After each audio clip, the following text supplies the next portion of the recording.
stacked show. I actually kind of enjoyed PHRVA more than I enjoyed PEEKABOO. Blessed by PEEKABOO's sweat. Holy Spirit, face sweat. The whole point of it was to get guest lists. Who's up in those booths? Asians. Yeah, crazy rich Asians. Crazy rich Asians. He said, I'm not playing this on a busted channel. Yeah, he was just pressing the sync button all night. I get it when I want it, want it, want it, want it, want it. I get it when I want it, want it, want it, want it, want it, want it, want it. I get it when I want it, want it, want it, want it, want it. I get it when I want it, want it. Talking about PEEKABOO 360 set at Exchange LA. Opener was PHRVA with, I don't remember who the first guy was. Do you? Well, it's like every time there's an opener there, they don't announce it, and then when the person does say their name, you can't hear them. Yeah, you can't hear it, and then you can't find it anywhere either. Yeah. And he was really good. Yeah, which is a bummer because it's like, that would be nice if they kind of got a little more exposure so you can know who that is. Yeah, it's probably just some local. Usually, I feel like they're like more locally centered artists. Well, from what I've learned from posting on TikTok about openers and DJs who do perform and tour, they say that it all has to do with the management and the booking agencies. What do you mean? With like who's opening. No, I get that. Can you elaborate more? What do you know the process of like what they're going through? Like, is it like, all right, I have this list and these are the guys I can pick from? I don't know. Oh, well, maybe it'd be something to look into for a later time. Are you going to look it up? I wonder if it's the same guy that I watched the video of where he talks about basically they have like a certain list of artists that they can book with the headliner. All he said was all controlled by the agent, the manager, and the booking agent. Yeah, so maybe someone listens and then hears us talking about this, and then they can elaborate a little bit more in detail of the steps that are taken when booking people for a show. Yeah, that would be helpful. Yeah. Because, are they given a list? Okay, these are the artists that we have.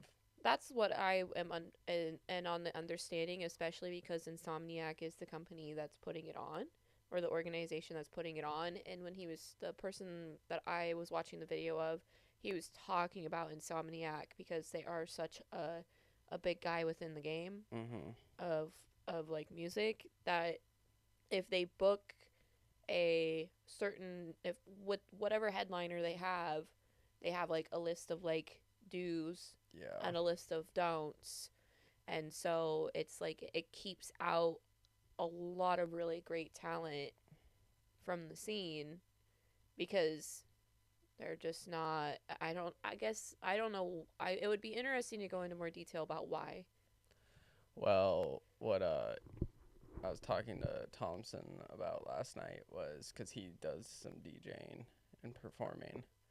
And really, like, we were talking about like having a label versus not having a label, and him saying that the people that do have a label, just it allows them to get booked. Well, yeah, I mean, that's what we were talking about with Torbjorn. Yeah. And if it's like actually beneficial to have a label, or not have a label, but like be with a label.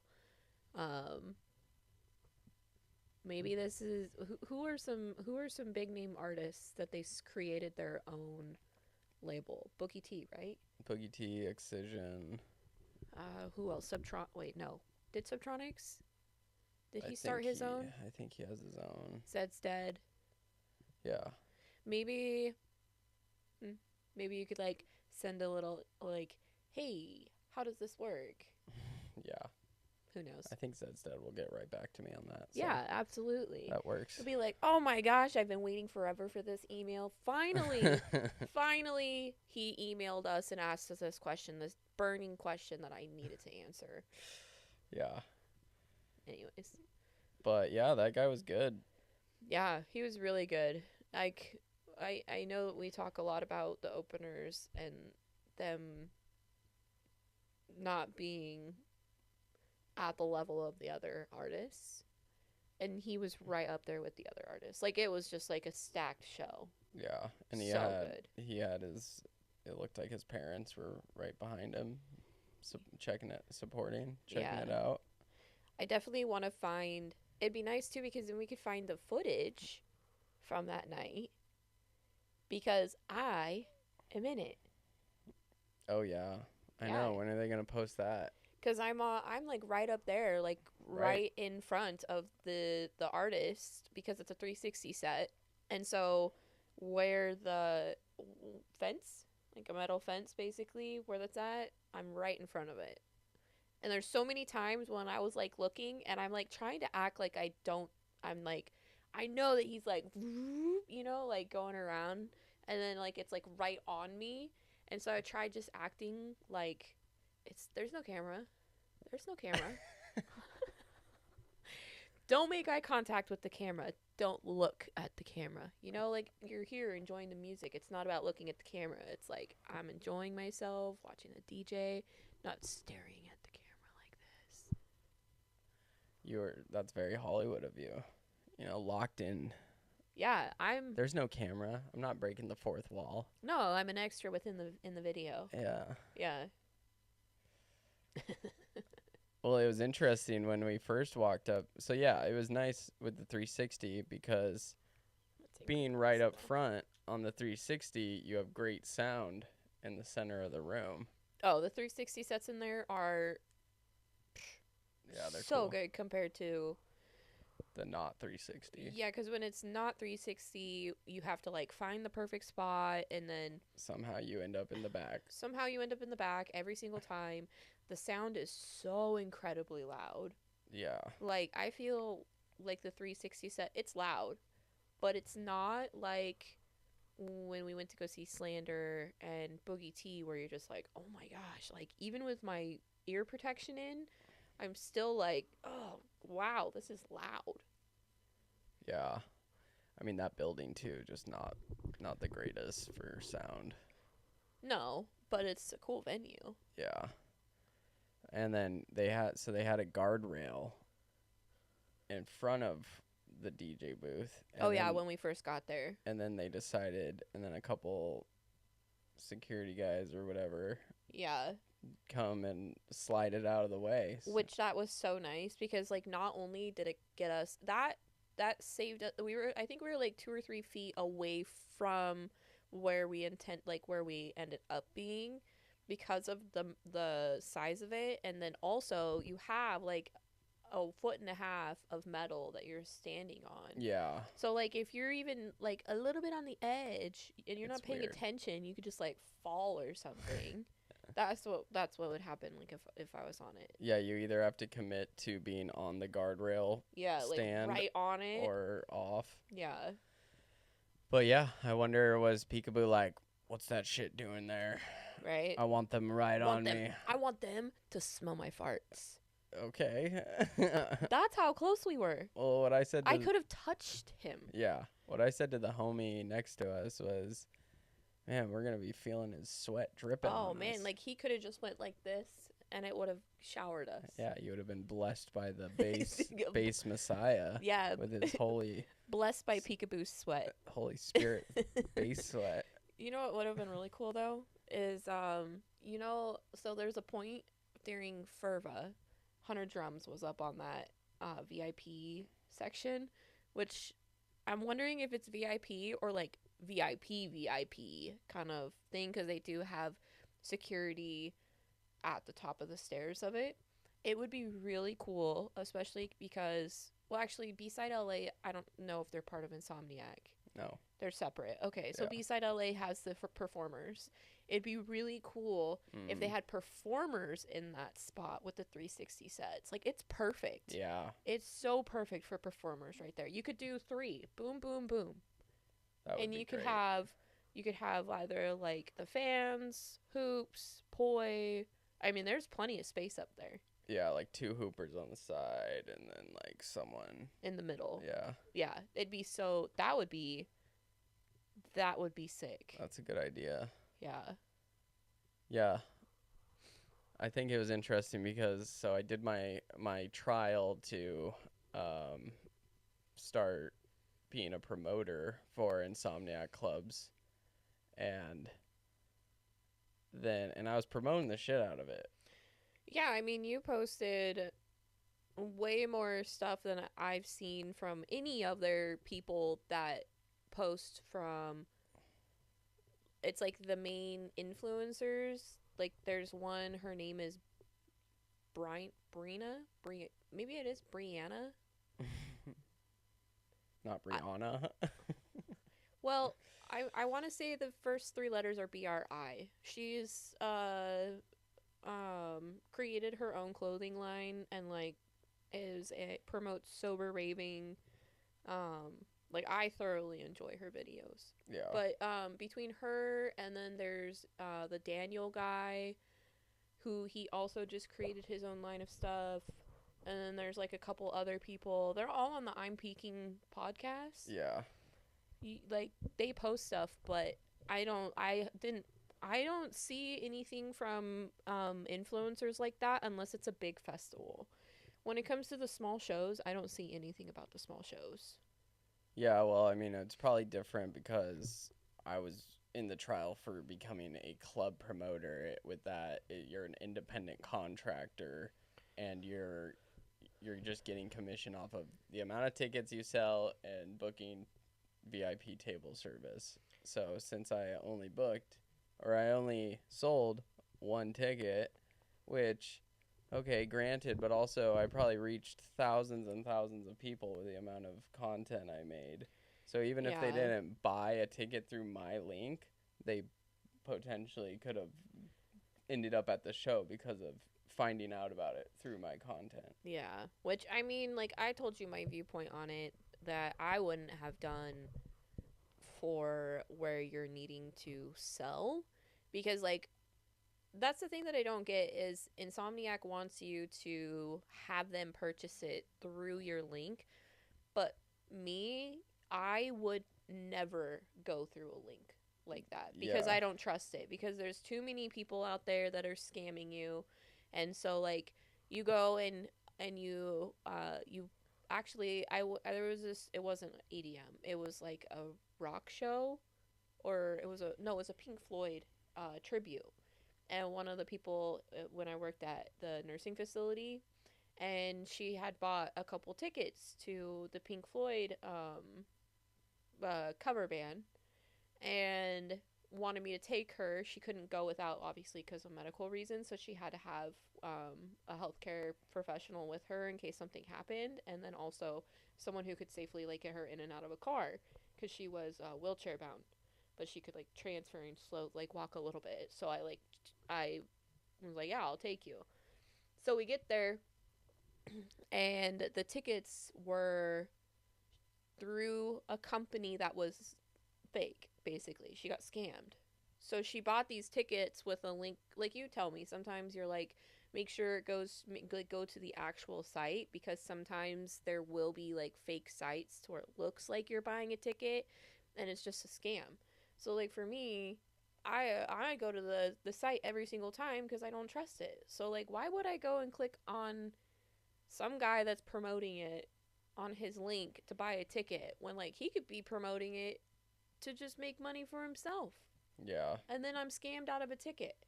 Yeah, and I was mostly doing it for the fact that when I first met with the coordinator guy, he said that, oh yeah, like, the promoters, if they want to go to the shows, they can. I know, and then you didn't even get guest list. Yeah, and then like the week of, he's like, "Oh, there's no guest list," or he asked if I planned on going to the show. Well, that was the whole reason too, though, that you chose that. It was like, because we had already bought our tickets because we knew it was gonna sell out way before before you even started this. So we had 2 tickets. Yeah. And so it's like the whole point of it was to get guest lists.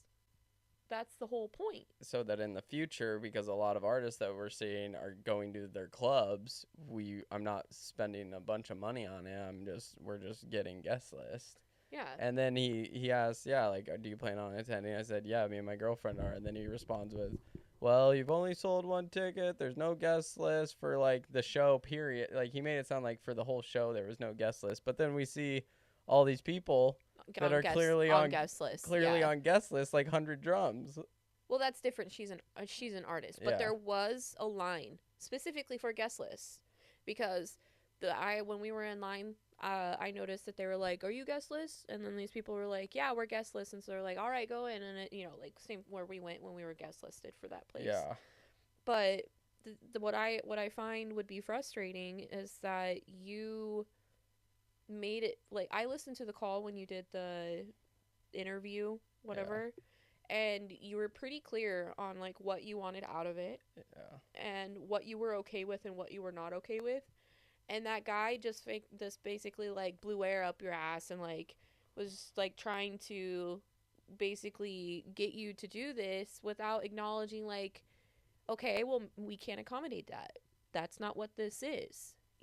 Yeah, exactly. Like, where, like, my contact, Julius, got me in contact because he saw the dream that I had, or like it made sense to him. Like, yeah, like, you promote it on your show and your social media, and then you get to go to the show for free. Yeah, well, it's kind of like when I lived in Reno and Fresh Bacon. Mm-hmm. Like, it's like, let me promote the shows that I want to go to. You give me the material if I need it, or like, because the thing is most people will find out, like me, myself included, will find out about a show that pops up on my social media, and I'm like, oh, whoa, I didn't even know, because there's so much out there you don't know where to look. Mm-hmm. So if your algorithm is set up right, then you're like, oh, whoa, there's a show for an artist that I like that's coming to town. I wouldn't have seen that anywhere else other than social media. So the way that they did it is like, they didn't have every single one of their promoters be able to get guest lists. It was like, hey, we have 10 spots.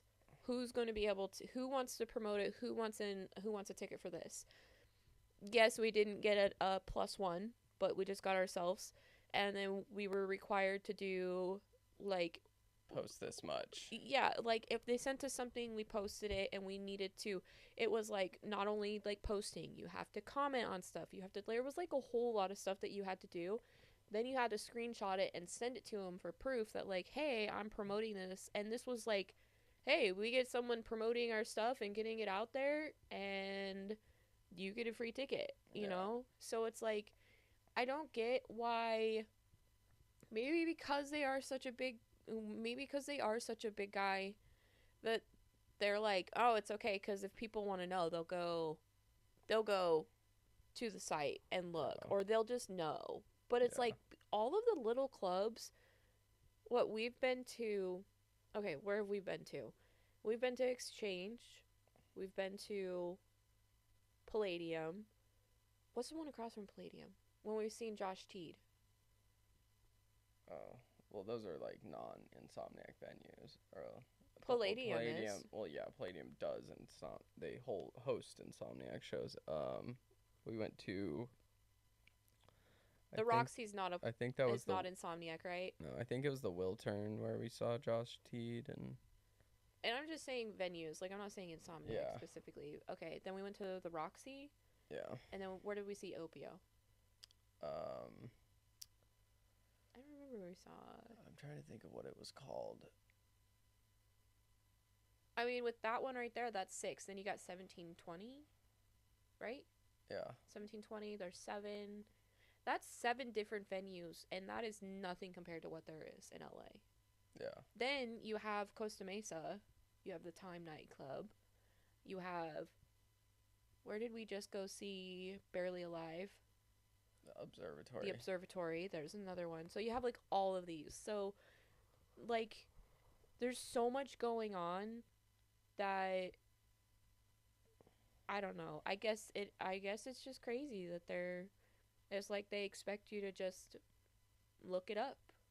Yeah. And we as a society are lazy. We do it for me. Show me. I mean, yeah, like the Barely Alive show, don't even find out about that until like a week or so before. And how do we find out? Social media. Yeah. And it's just weird, too, because I'm, like, in my head thinking, okay, so if I do become a promoter, I'm not even going to know till the week of if I can even go to the show? Right? So then you're promoting the show for what? For maybe you can go. Like, maybe. Like, it's like dangle the treat in front of me. And it's what? You get, I think, $5. You might get, no, I think it was like, okay, if they give you guest list to give to people the week of, you might get like $5 each person that shows up, and then for each ticket that you sell, you get like $4, and then table service I think was like 10% if you book a table, which I don't know what demographic. I don't know the demographic that's fucking spending. The base is $600. Asians. Yeah. Every time. Yeah. Who's up in those booths? Asians. Yeah, crazy rich Asians. Crazy rich Asians. So. But every time. They're always the, like, tiny little Asian women that are, like, wearing, like, nothing. And they're up there, like, woo, with the bottle service ladies. Yeah.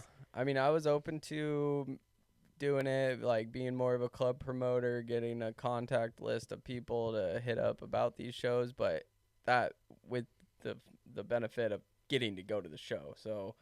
And then, after the trial, it was like a week, didn't hear from them about it. So I emailed already being like, I'm not doing this. Which that, too, is also kind of not professional, in my opinion, because if, like, this is supposed to be a professional thing, but yet you're ghosting me. Yeah. Like. Just tell me, like, we're going to move forward without you. Or yeah. Like, and then they say... And then he gets back to me and says, you sold one ticket. I didn't even know I sold I know. one I'm ticket. Like, who bought the one ticket? Yeah. Who bought it? I'm Literally. Curious who bought the one ticket. Because thank you. Thank you. Like, yeah. Hey, that shows that your videos were getting seen, though. Yeah. Like.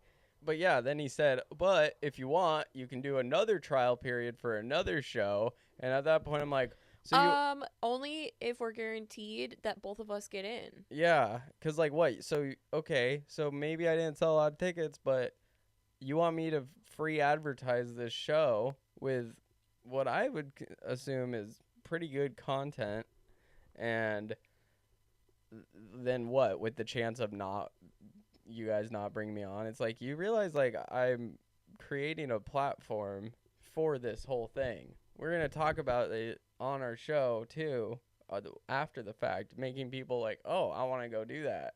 Yeah, but their thing is, like, the I'm Peaking podcast. Yeah. That's like their baby. That's how I take it. Because all of them are sponsored by Insomniac. They all promote for Insomniac. Everyone associates it with Insomniac. That is their thing. Yeah, their whole audience is Insomniac people. Yeah, so it's like, I definitely see that it's kind of like, for me, it's kind of like they didn't really expect for you to do anything because you are not at the same, you're not on the same algorithm as on Instagram. I guess, you said TikTok was like a little different, but you're not like on that same algorithm as that demographic. And I mean, obviously, because we are not aligned with that demographic. That demographic is based off getting fucked up and going and partying and like and running away from your problems, where it's like when we go, we're more like we're there for the music and we're not getting fucked up. So we're not, I guess it's just kind of like did they see it as like, oh, let's not hurt his feelings and let's just have him do this, but like it's not gonna work out. I mean, I don't think they're that deep into it. I think it was more because, like, I saw another promoter on the Radiate chat for PEEKABOO promoting it, and it's like, how did they promote it? What did they post? nothing. They just were in the Radiate chat saying, like, click here to get your ticket. Same thing as me. And I'm like, you know, I posted on it first thing, and I put in the chat, like, you know, my Instagrams and stuff, and it makes me wonder how many people they have do that. So how many people are like a one and done, or like you, where they're like, oh, well, let's try a set, so they can get 2 shows out of you. Yeah. You know? So then there's just this like broad spectrum of people that are like, let me promote for you so I can get in for free kind of thing. Even though, like, that guy where he's not posting anything, he's just like, hey, click on my link. Yeah. Like, you know, this is a ton of like, oh, we don't have to really worry about it. You can do a couple times and we get some free advertisement. Yeah, because it's just like, okay, like, you expect me to just, I've never been a club promoter, and you expect me to just, like, be able to wrangle these people that want to spend $600 on a table service. Like, that would take some time to, like, unless you're already in that business, and then you're like, hey, like, I'm a club promoter, I'm gonna work for you guys. It's just, it was I don't silly. see it being any, like, I don't see it being beneficial unless you're really, like, in that world and in that scene and you know a ton of people. Yeah. And you didn't even start going to shows around here until, like, until me. A lot. Yeah, I mean, we started, once you got here, then we started going. So many. Yeah. So, like, you got to think about, like, like, when I was in Reno, I was going all the time and I knew everyone. So, like, being able to, like, get it out there was no problem. Because it is a world of, like, you got to know who's who. And you got to be, like, in the crowd. You got to be, like, not in the crowd, but, like, in the inn. Yeah. You know? Yeah. But I don't know. It was a great show, though. Yeah, but it was like, okay. I mean, we had our tickets and we were planning to go. I made it very clear to him, like, I'll promote the base shows, and just because of the fact that I want to go to them, and this is a good trade-off.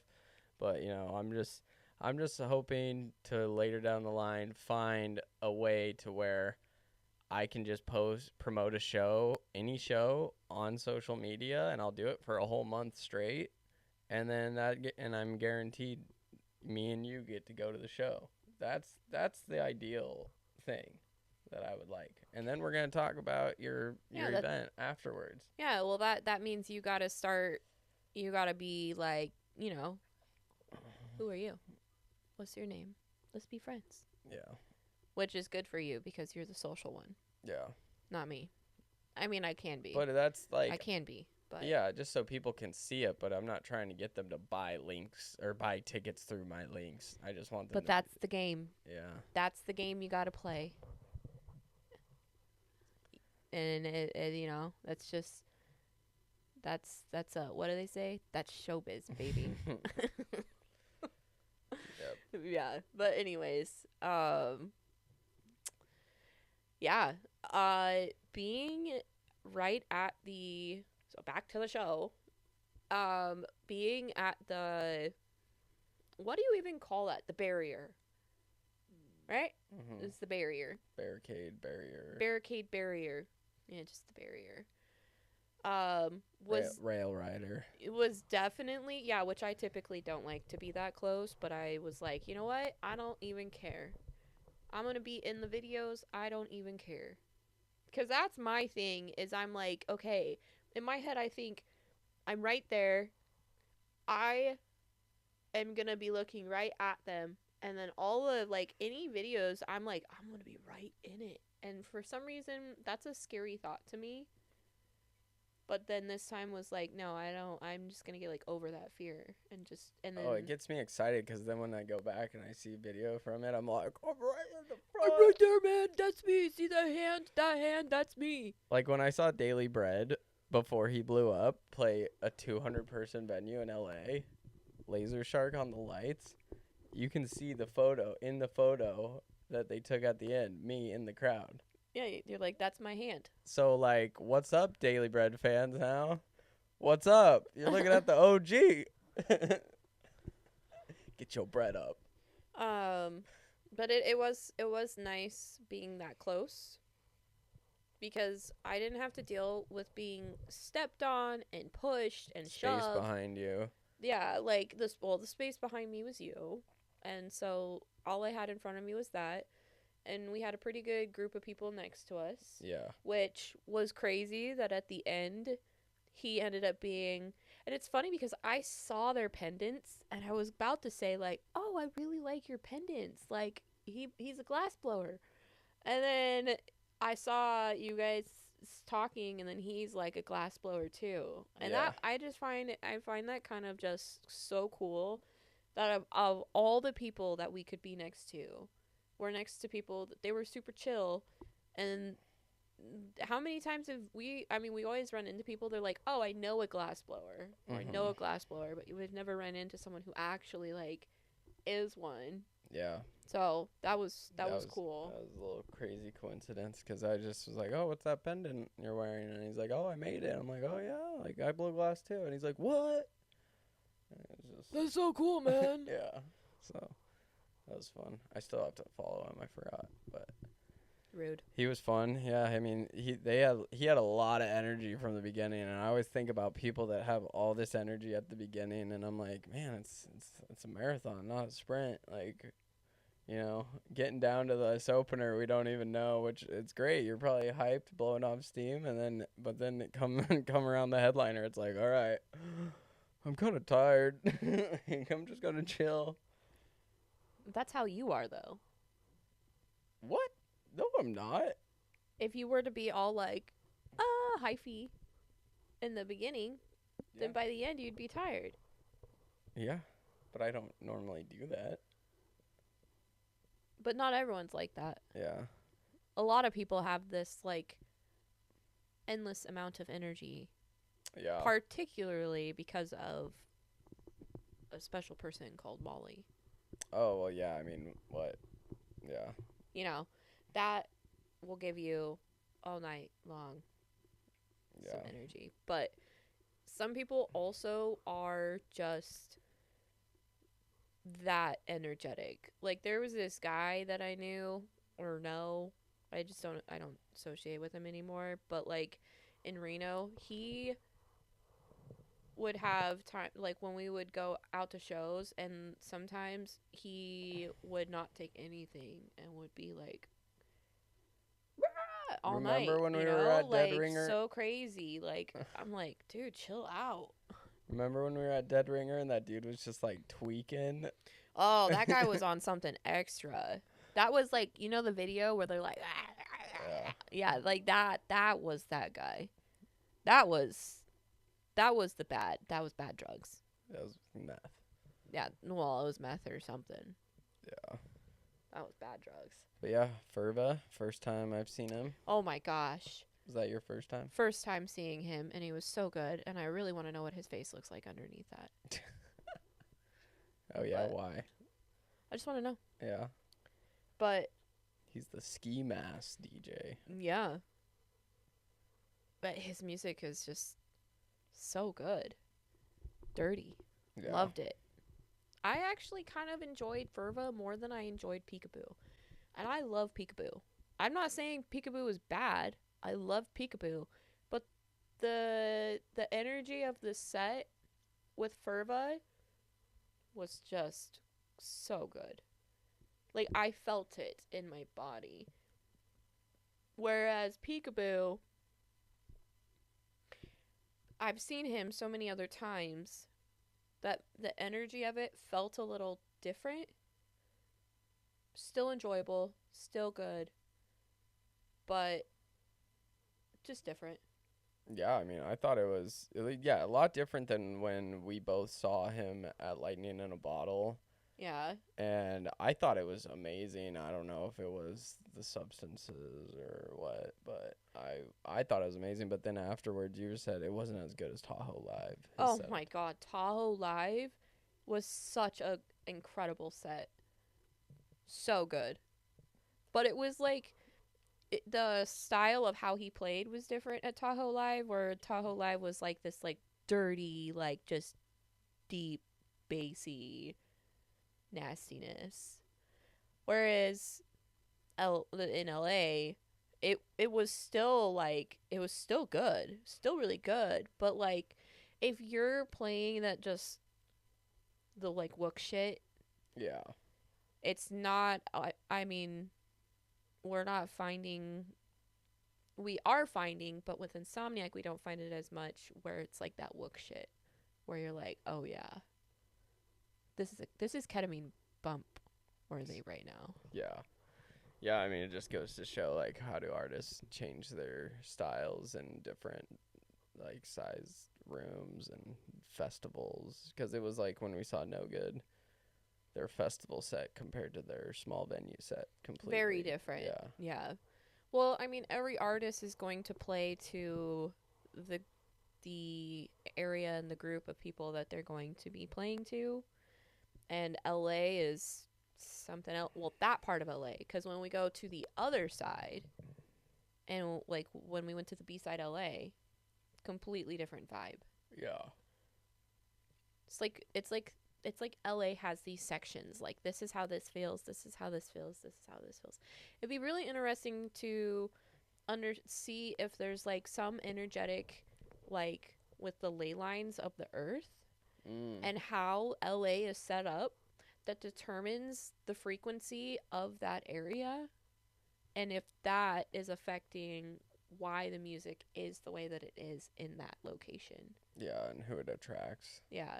Because, like, Opio played in a different, like, section of LA, right? Mm-hmm. Yeah. And that was, like, so good.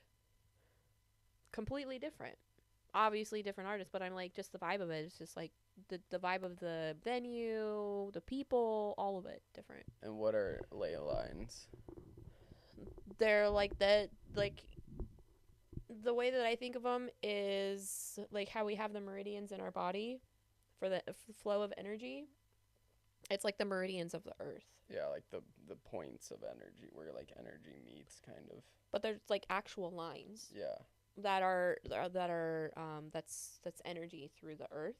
Mm-hmm. And so like when you have like ley lines, or when you have ley lines that are crossing, like the other day I learned that banks are specifically put where there are ley lines to attract the money in. Wow. So if you are doing like an abundance prosperity ritual and you need some soil, you can go to a bank and get some soil from around the bank and use that soil. Oh, there you go. But banks are strategically placed in those locations for that reason. You're just like digging up soil outside of a bank, and they're just like, what the fuck? I just need to attract some money. I need money in my bank account, so I'm stealing some dirt. Yeah. Yeah. I mean, I feel like the exchange just attracts people that are trying to just go out to the nightclub. Hey, I mean, at least it's a cool nightclub to go to. Yeah. I would take that nightclub over any regular old bar. Because at least there's good music. Mm-hmm. Whereas, you know, you're going into a bar and you're like, oh my God, there's this like radio music and like everyone's just trying to talk. And I'm like, I don't want to talk. I talk all week during work. I want to just like disconnect and connect into the music and just like enjoy myself. Because there's people trying to get in when we were leaving. And we left like 10 minutes early. Yeah. Well, I think there was going to be an artist after PEEKABOO. Like 2 to 3 or something. Oh. But, yeah, I mean, I don't know how that works. Because that was a Sunday. Was it Sunday night? It was a Friday night. No, that was a Friday night. I was thinking of when we seen Mary Drop-Ins. Mary Drop-Ins, and that was a Sunday night. Yeah.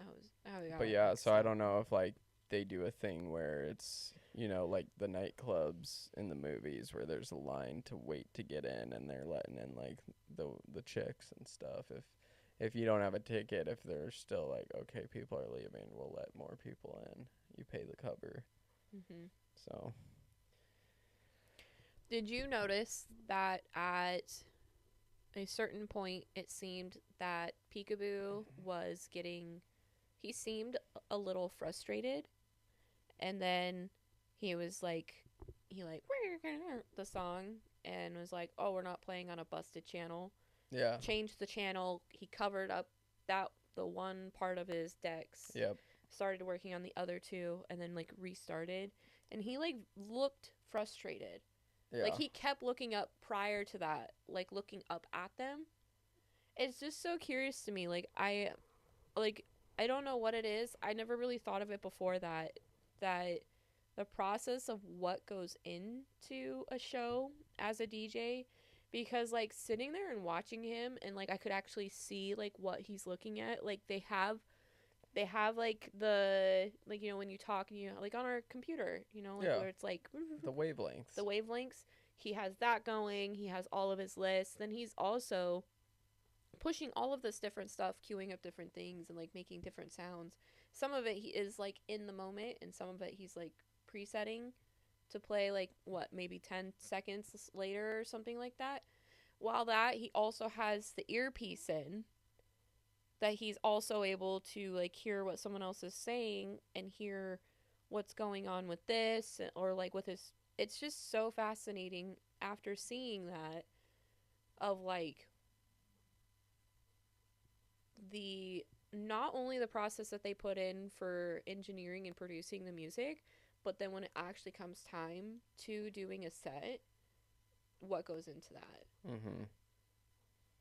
Yeah, I mean, you can't just be a producer. You have to be practicing DJing constantly. And yeah, what he said was, because he was playing like a new track or something, he was like, he spun it back and he was like, I'm not playing it. This CDJ is like, he said, I'm not playing this on a busted channel. Yeah, so like 1 out of the 4 was busted, so he stopped using that one, and they covered it up. Which I didn't hear anything. So like, was he hearing it in his earbud? It was probably just like skipping and shit when he was like setting up things. Oh, okay. And that's crazy. So you have what you're playing, and then you also have like in here what's going on. That's like multitasking. Yeah. On another level. Whatever your fader, whatever track your fader is set on is what's playing out loud. So anything else that's playing on other tracks, you're listening in your ear. Yeah, he was just pressing the sync button all night. No, that's what DJs give people shit for. Is like, because there's a sync button so that you can like sync the beats for 2 songs so they can sync up. Yeah. But that's not how real DJs do it. Real DJs, they do it manually with the turntable or with the cue button. Huh. So that you're queuing it up so that the beats are matching, and the beats the songs either have to be the same BPM or they have to be half. So like 140 and then a 70. Yeah. But yeah, that's just some of the stuff I remember from when I used to mess around with it. Fascinating. But yeah, I enjoyed that night. It was nice to be up front. We didn't have to. You had plenty of you could determine how much space you had in front of you, and then I was able to. There's just that one kid who came up at that one point and was like trying to get in front of the guy next to you, and he's like, nah, dude, like, what the fuck? And then so the kid just stood right behind him and like right next to me. And during PHRVA's set, I'm pretty sure he was just like, he's like, bump, like, I'm like, I had all this room, and now this dude's standing right next to us. And then it got to the point where at the end of PHRVA's set, I'm like physically like pushing my arm over, and he like is just oblivious. I mean, he was probably 21 or had a fake ID, And then I said, like, do you not have any spatial awareness? And he was like, and then he just started apologizing right away. I was like, we've been up here all night, like since 10 o'clock. So, just you got to be more mindful of people's space when you're just like walking up in here. But he was fine after that. Somewhat better the rest of the night.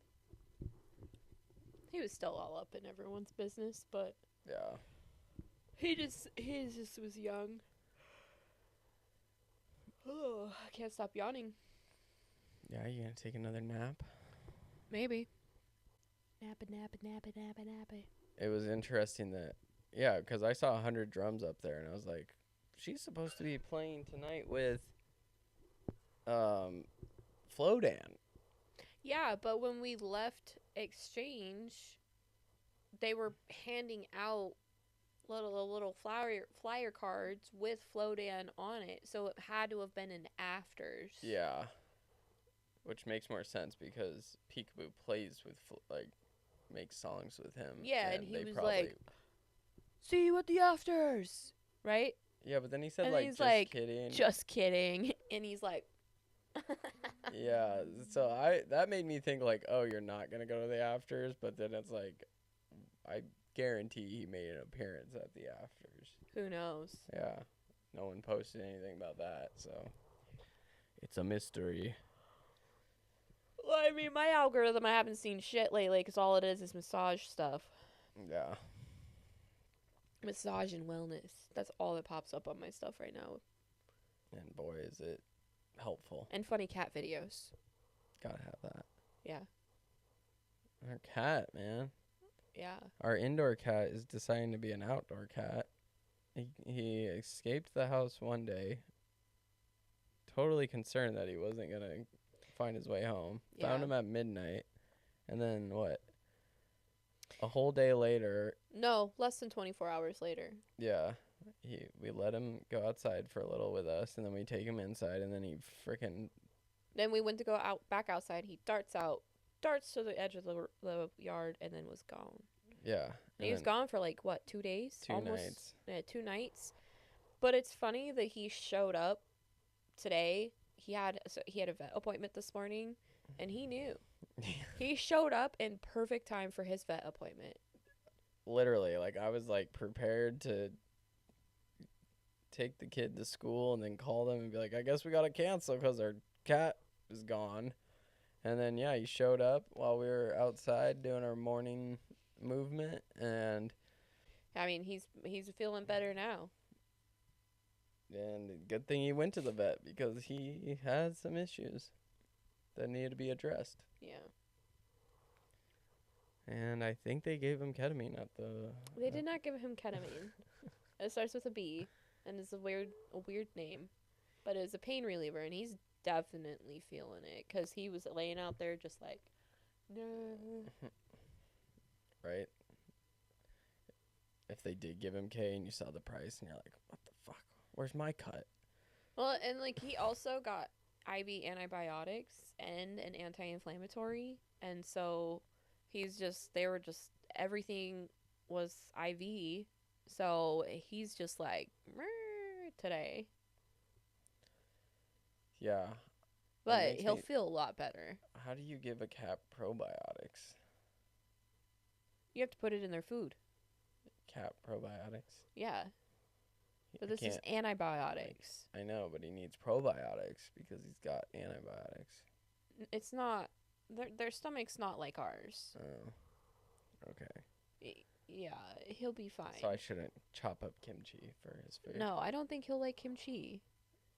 I mean, it's got fish sauce, so... He'll just start talking in an Asian accent, standing on 2 feet, wearing a chef's hat with little knives.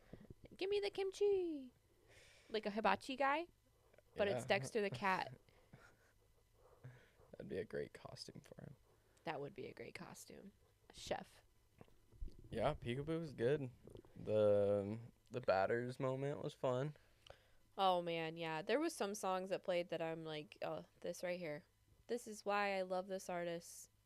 Like, it's just so good. Yeah. No, I mean, I thoroughly enjoyed it, and I think he threw in some more, like, upbeat stuff throughout the mix. Yeah, he played more house music than he's ever played during a set that I've seen him. I've seen him quite a few times, and I've never heard him play house music like that. Yeah, like mixing it in between. Yeah, which I think that's what was different about it for me. Is like normally he's like this just bassy, like dubstep, just wonky, just wonkiness, you know? And then here we are, house music. Bassy house music, bass house, you know? And it wasn't bad. And then he also played music that you said that you haven't heard in like a while, and he himself said he hasn't played like one of the songs he said he hasn't played for like, was it 2 years or 4 years? It might have been Airborne, because there's a tall dude behind us with a sign on his phone, and I think the song's called Airborne or something. I could be butchering that, but he kept telling the dude, like, he's not going to play it, and then I think he ended up playing it, and that's when he said, I haven't played this song in, like, 4 years. Yeah, which is cool when they do that. I love when they play, like, older stuff, because you're like, oh, yeah. I feel like when they get to play their older music, you get, it's like, that's them as an artist, and that's before they had all of the influence of other people in their artists, or in their music. Like Skrillex. Like Skrillex. I mean, I like Skrillex. I like his music. He, you know, makes some pretty sick music. But when I seen him at LIB now it'd be 3 LIBs ago, I was, like, heavily disappointed. Because I was like, what is this shit? What is he playing right now? Like, he's playing all rhythm, and he's not playing any of the music that, like, I've heard him play. It was just so different. Like, very not what I expected. I've never seen Skrillex live, and I will be shocked if I ever do. That was the only time that I've seen him, and with that, it's not like I'm jumping to see another Skrillex set. Like, I left during the set because I was like, this is not it for me. Yeah. Yeah, I mean, afterwards, I said, like, that was a lot of music I've never heard before. Like, From PEEKABOO? Yeah. I've never heard him play house music. Yeah. I was expecting some of the, like, old classics, but, yeah, I mean, looking back at when I saw him, 3 years ago do a 360 set, it's just, yeah, he's definitely changed a lot in a positive way. Yeah. But just the weird guy making weird music. Yeah. But it was interesting, too, looking back at my videos from that night, how much movement PEEKABOO has during his set compared to PHRVA. Like, I was able to edit kind of a cool little video with just a track over the video. Wait, like, what do you mean movement? Like, he's just, like, getting down and, like, all over the place and just, like, and where PHRVA's just kind of, like... Yeah, I mean, PHRVA's was, like, that dirtier. Not, like, all over the place. Super bassy. Yeah. I mean, PEEKABOO's entrance took forever. Yeah. I was like, did he get lost? Like, a lot of anticipation. Yeah, did he get lost on the way? Or, like, did someone block him up in that tunnel? That they're like, hey, man, can you sign this? Can you sign this? Can you take a picture with me? Because it was, like, going, and it built up the anticipation, and the anticipation started going away because it's been so long. And then he came out. Yeah. But it was so cool getting to be that close. Yeah.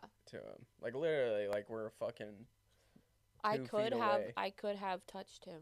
Yeah. I could have held a drink up and been like, drink some water. And he could have been like...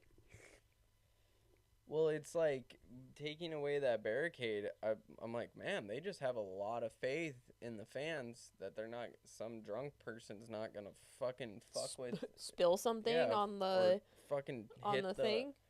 Hit the thing. Like, I always think about that when I watch, because sometimes you'll see on social media when a DJ's playing and they have the crowd like literally pressed up against them, and like people will fuck with it.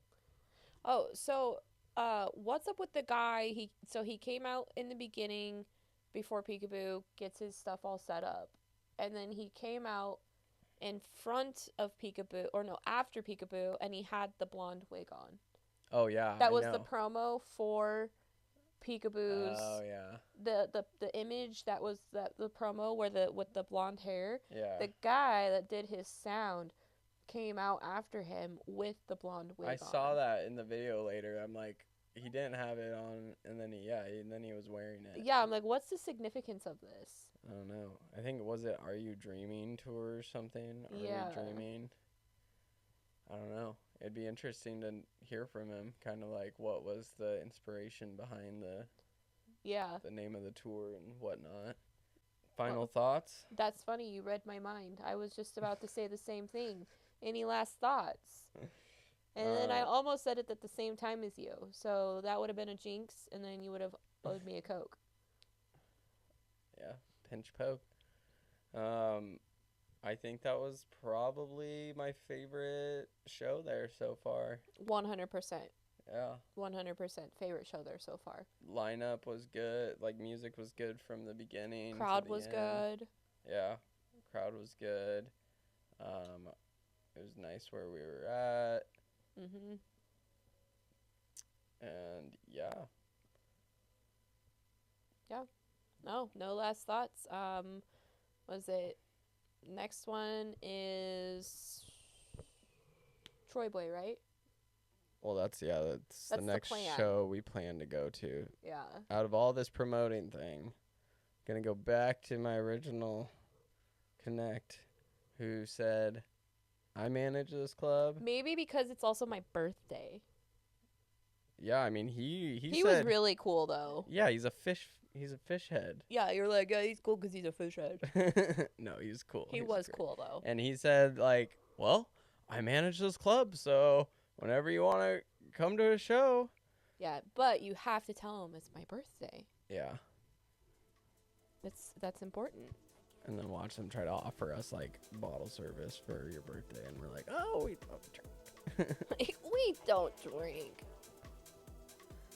Which we were going to stop at your birthday, but it's, like, kind of now at the point, like, what's the fucking point? No, we were going to stop at your birthday, I thought. No, you gave me a hard time. Oh, yeah. Okay, yeah. Because we originally were like, no, 6 months. We're not going to drink anymore.